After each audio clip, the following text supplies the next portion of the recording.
अभ्यास क्या है, इसका सामान्य अर्थ हम देखें तो जैसे कि हम जानते भी हैं कि किसी भी कार्य को निरंतरता के साथ करते रहना ही अभ्यास कहा जाता है। अगर कोई किसी भी कार्य को करे लेकिन उसमें अगर जो निरंतरता है तो उसी को हम अभ्यास कहते हैं। कोई भी छात्र योग का अभ्यास कर रहा है, कोई आसन सिद्ध नहीं हो रहा, लेकिन वह छात्र, वह योगाभ्यासी निरंतर उस आसन को सिद्ध करने का प्रयास करता है, तो वह निरंतरता जो प्रयास जो उस आसन हेतु किया जा रहा है वही अभ्यास कहलाता है। कोई भी विषय, चाहे एक योगाभ्यासी हो, चाहे कोई भी व्यक्ति हो, किसी भी कार्य को सिद्ध करने हेतु अगर निरंतरता से अगर उस कार्य को करता है तो वह अभ्यास कहा जाता है। तो ये सामान्य अर्थ में हमें देखने को मिलता है, व्यवहार में देखने को मिलता है। लेकिन महर्षि पतंजलि अभ्यास को किस प्रकार से परिभाषित करते हैं ये हम यहाँ पर देखें तो इसके लिए 13वें नंबर के सूत्र में महर्षि पतंजलि कहते हैं तत्र स्थितो यत्नोभ्यास। अब देखिएगा यहां पर महर्षि पतंजलि चित्त वृत्तियों का निरोध हेतु यहां पर अभ्यास और वैराग्य की चर्चा कर रहे हैं। तो यहां पर अभ्यास महर्षि पतंजलि कहते हैं तत्र स्थितो, यत्न पूर्वक करना ही क्या है, अभ्यास है। कह रहे हैं कि चित्त की स्थिरता के लिए हम जो प्रयत्न करते हैं उसे ही अभ्यास कहा जाता है। क्योंकि मैंने कहा ना कि यहां पर जो अभ्यास और वैराग्य का जो वर्णन किया गया है वह चित्त की वृत्तियों का निरोध हेतु किया गया है, व्यवहारिक अर्थ यहां पर अभ्यास का नहीं है। तो यहां पर महर्षि पतंजलि कहते हैं कि कोई भी व्यक्ति चित्त को शांत करने हेतु, चित्त के वृत्तियों का निरोध करने हेतु जब निरंतर प्रयास करता रहे, निरंतर प्रयत्न करता रहे, तो वह जो निरंतर जो प्रयत्न करना है वही क्या है, वह अभ्यास है। वहां पर कहा है ना कि चित्त प्रसादन के उपाय जैसे मैत्री, करुणा, मुदिता, उपेक्षा, हमने इस विषय पर भी चर्चा की है।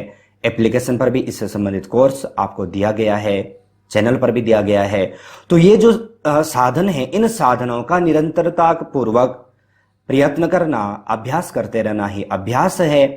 लेकिन अब यहां पर महर्षि पतंजलि यह भी कहते हैं कि यह अभ्यास कैसा होना चाहिए।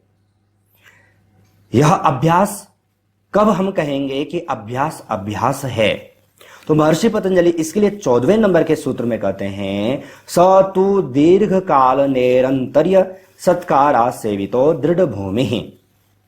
सूत्र कोशिश कीजिएगा याद हो जाए। स तु दीर्घ काल निरंतर्य सत्कारा सेवितो दृढ़ भूमि। महर्षि पतंजलि कहते हैं कि वह जो अभ्यास है वह कैसा होना चाहिए, बहुत काल तक और निरंतर होना चाहिए, आदर पूर्वक होना चाहिए। अगर इस प्रकार से होता है तो वह इस प्रकार का आदर पूर्वक सेवन किया जाने पर वह जो दृढ़ अभ्यास है, वह जो अभ्यास है वह दृढ़ अवस्था वाला हो जाता है। देखिए महर्षि पतंजलि यहां पर वर्णन भी करते हैं, व्याख्या भी करते हैं कि अभ्यास में कभी भी हम पाबंदी न रखें किस किस समय की। अगर हम समय की पाबंदी रखते हैं कि हमें मात्र और मात्र 5 मिनट ही यह अभ्यास करना है तो वह अभ्यास नहीं कहलाएगा। अभ्यास अभ्यास में निरंतरता होनी आवश्यक है, लेकिन उसे हम समय सीमा में न बांधें। अगर हम समय सीमा में बांधेंगे तो फिर वह अभ्यास दृढ़ नहीं हो पाएगा। अगर हमें कोई कार्य सिद्ध करना है, कोई कार्य अगर जो हम कर रहे हैं लेकिन हमने उसमें लिमिटेशन रख दी कि हम यह कार्य मात्र और मात्र 5 मिनट ही करेंगे, 5 मिनट में हो पाएगा तो ठीक, नहीं हो पाएगा तो कोई बात नहीं, हम छोड़ देंगे। अगर हमने इस प्रकार से अगर जो समय सीमा में बांध दिया तो वह कार्य सिद्ध नहीं हो पाता और कभी कभी जल्दीबाजी में वह कार्य और गलत हो जाता है। तो इसलिए महर्षि पतंजलि कहते हैं कि यह जो अभ्यास है यह सीमा में नहीं होना चाहिए, सीमा के अंतर्गत नहीं होना चाहिए, समय के अंतर्गत नहीं होना चाहिए। लेकिन कैसा होना चाहिए, बहुत काल तक, लंबे समय तक, जब तक कार्य सिद्ध न हो जाए तब तक इसमें निरंतरता बनी रहनी चाहिए। तो यह जो अभ्यास है कैसा होना चाहिए, दृढ़ काल तक होना चाहिए, निरंतर होना चाहिए। हम जैसे कि देखा भी होगा अगर आप योग के छात्र हैं, जैसे कि हमें कोई आसन सिद्ध करना है तो आप 1 दिन अभ्यास करते हैं, 2 दिन अभ्यास करते हैं, 3 दिन अभ्यास करते हैं, लेकिन चौथे 5वें दिन अगर जो आपने अभ्यास छोड़ दिया तो फिर 5वें दिन हमें वह जो अभ्यास है वहीं से प्रारंभ करना होता है। एग्जाम्पल, हम कोई ग्रंथ पढ़ रहे हैं, हम योग सूत्र ही पढ़ रहे हैं, 2-4 दिन हमने योग सूत्र पढ़ा, थोड़े थोड़े हमें पढ़ने सूत्र पढ़ने में आ गए, लेकिन फिर भी हमने वह अभ्यास छोड़ दिया, तो फिर वह जो सूत्र हैं जो हमने जो याद किए थे या फिर जो पढ़ने का जो हमारा जो लय हमारी जो तैयार हो चुकी थी उसमें फिर विघ्न आ जाते हैं, है ना।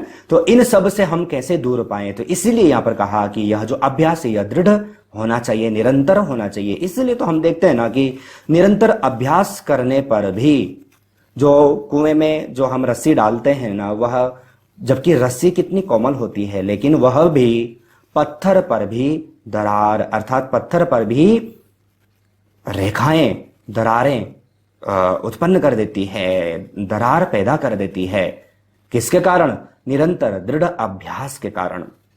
तो ये हमें यहां पर जानना है कि यह जो अभ्यास है यह कैसा होना चाहिए। और फिर हमें महर्षि पतंजलि तो यहां पर अभ्यास वैराग्य का जो वर्णन कर रहे हैं वह चित्त की वृत्तियों का निरोध हेतु कर रहे हैं। तो प्रमाण है, विपर्य है, विकल्प है, निद्रा है, स्मृति है, इन सब को हम कैसे कंट्रोल करें, इन सब वृत्तियों पर हम कैसे काबू पाएं, तो ये सामान्य चीजें तो है नहीं।